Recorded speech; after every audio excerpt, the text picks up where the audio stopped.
But we begin tonight with this scene from The Wiz.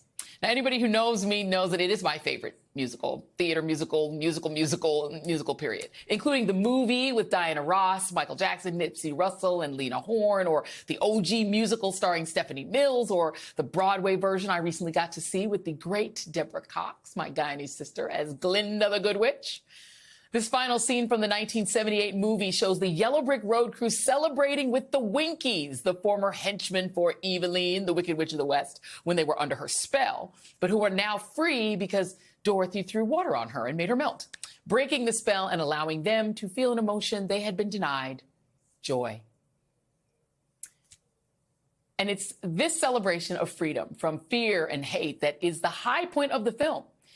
At least until Dorothy and them find out that the Wiz is a fraud, but you get the idea.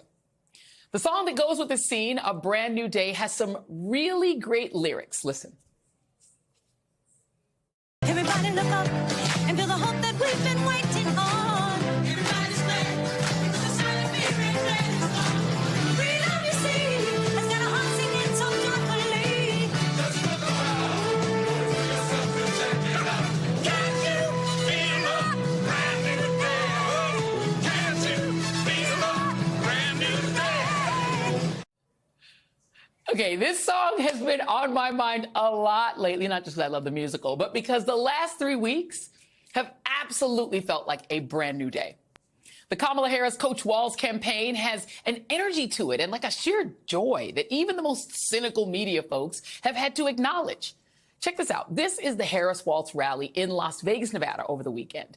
DJ D-Nice entertained the massive crowd, estimated at 12,000 people.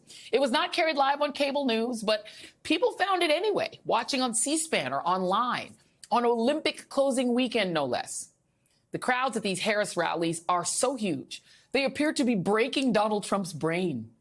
He posted a lengthy stream of consciousness on his personal fake Twitter, picking up on a conspiracy theory floated by some right-wing TikTokers that the crowds at this Harris Walz rally, where the crowds were so massive they had to move it to an airline hangar, were fake and created with AI.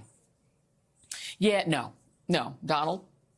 Here's another angle of that crowd in Detroit. The people are real, and it's your belief system about crowds and election results that are the thing that are pretend.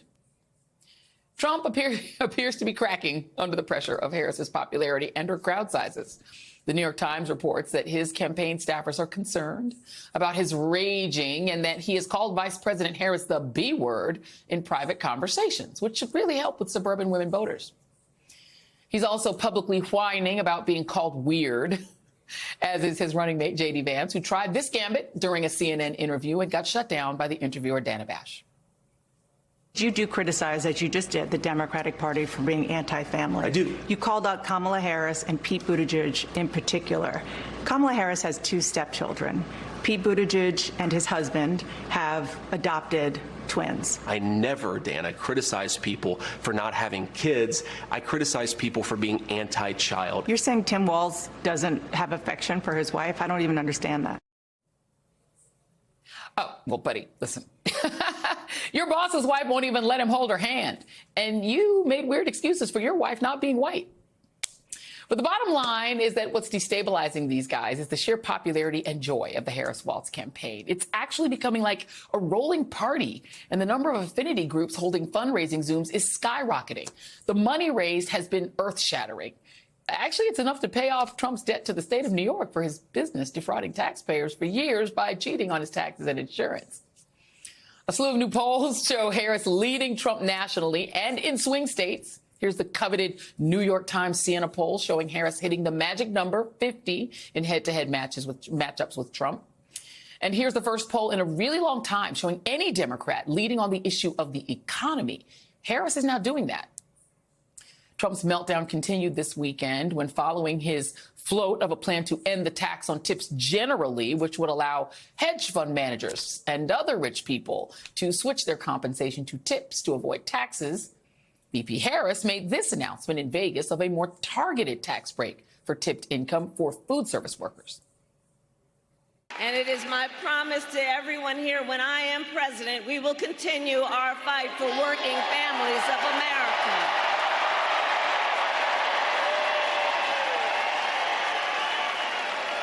including to raise the minimum wage and eliminate taxes on tips for service and hospitality workers. Of course, causing Trump World Tour meltdown even more. You kind of have to feel bad for Trump and friends, I guess. I mean, they literally don't know how to respond to this Harris Waltz phenomenon. Here are their friends on the Fox Comfy couch whining about, let's see, checking my notes here. Oh, name calling. You keep on saying weird as if it's this great thing to describe the other ticket and saying things about J.D. Vance. He's wearing eyeliner. That's the way he looks, okay? He doesn't wear an eyeliner, number one. Number two, why are you calling people weird while you stand on stage with people talking about transgender care and the need to be tolerant and understanding? But yet you're going out of your way to call a guy that was already president of the United States who just got 70 million votes that he's weird. Do you realize for the last time, when you call those people weird, it reflects on the 70 million people that voted for him because obviously they're weird. Can we stop the name calling? It's just a very strange adjective. It's crazy. At two attackers of every minority and Democrat in America. Look, the contrast between these two campaigns is striking. Weird, creepy, and raging versus inviting, normal, and joyful. And to return to my The Wiz analogy, note that the people celebrating with Dorothy and her friends were her former adversaries. The Harris Waltz phenomenon is catching on because it's inviting everybody in. No one is excluded, including Republicans. Here is the Republican mayor of Mesa, Arizona, John Giles. So I have something to say to those of us who are in the political middle. You don't owe a damn thing to that political party.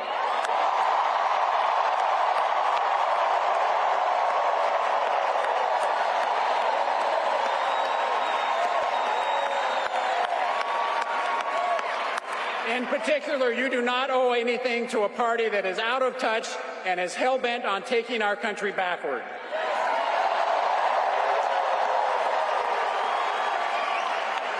And by all means, you owe no displaced loyalty to a candidate that is morally and ethically bankrupt. You owe it to yourself to check it out. Joining me now is Matthew Dowd, former Republican strategist and MSNBC senior political analyst, Antoine Seawright, Democratic strategist, and Alencia Johnson, senior advisor to the 2020 Biden-Harris campaign. I'm going to go to you first, Alencia, because look. I definitely have been thinking about The Wiz a lot because it is this sort of thing that happened where like even the Winkies are dancing, right? You know what I mean? I have not seen this many smiles, even on panels. for weeks.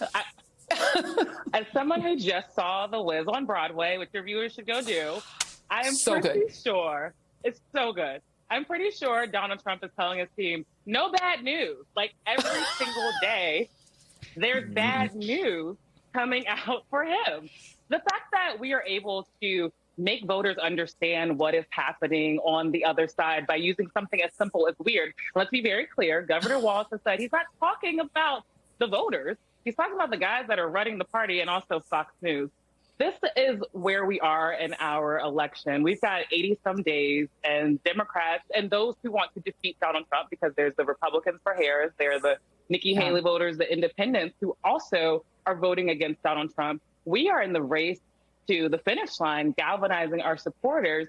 And Donald Trump and J.D. Vance are literally tripping over themselves, trying to land an attack that's not going to work because, again, all of these policies that this ticket, the Harris Waltz ticket, that they stand for is what the American people stand for. It's not about progressive values. It's not about moderate values.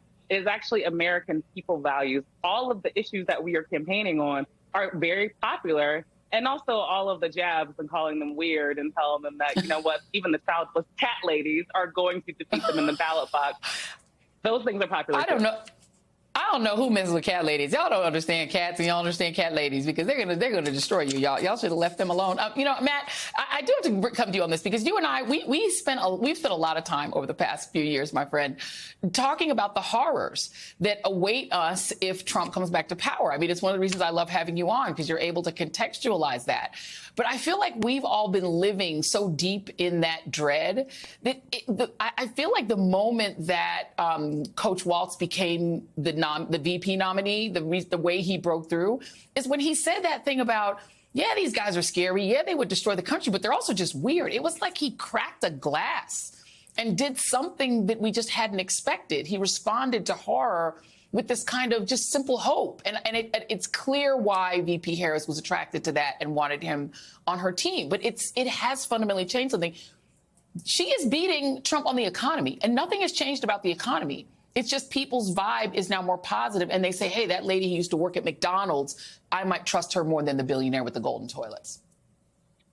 Yeah, I mean, I'm glad you started this whole conversation off with this, and especially the view from the Wiz. And to me, we are one of those times, and it happens infrequently in politics, where it's actually a psychic moment. I mean, this is a psychic moment that happened because prior to what Joe Biden did, the country was, we were upset, we were fighting, most people were like, okay, I'm going to vote, but I'm not really happy about this. It was this whole sort of dread of an election. Yeah, we have to fight for our democracy, but it was a dread of the election. And that's the election and the environment that the Trump people planned their campaign on. And then what happened? Joe Biden detonated a bomb on the fault line of American politics. And he detonated a bomb by not only selflessly dropping out, but then endorsing the vice president in the course of this race. As when he did that on the fault line, the tectonic plates of this election completely shifted. They shifted from a contrast that now is joy versus upset versus sadness in this